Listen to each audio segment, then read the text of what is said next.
कदाचित कदाचित तुला वाटत असेल तुला काही सांगायला काही समजायलाच मी जन्मलो की काय.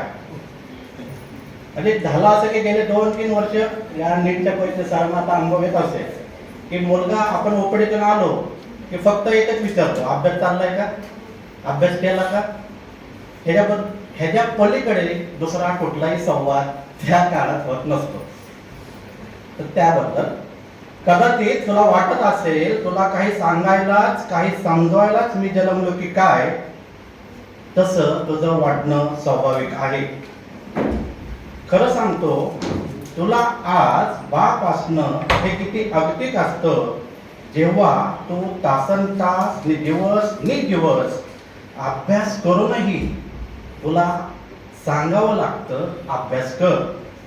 आणि त्यानंतर तुझा होणारा त्रागा पाहून बाप म्हणून मी आतून जळत नसेल कशावर.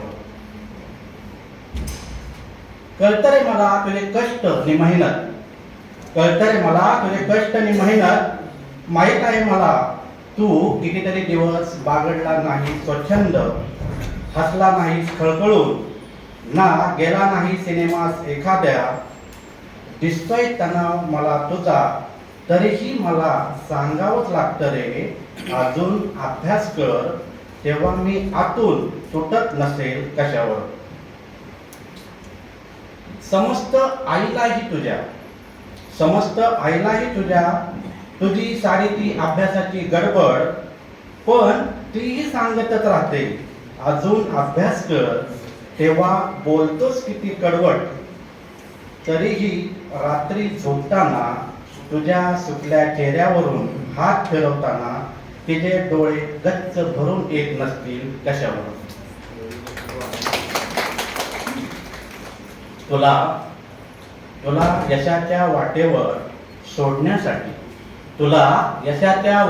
सोडण्यासाठी आई बापांची चालू असते रीती त्यांच्या परीने ती धडपड. धन्यवाद.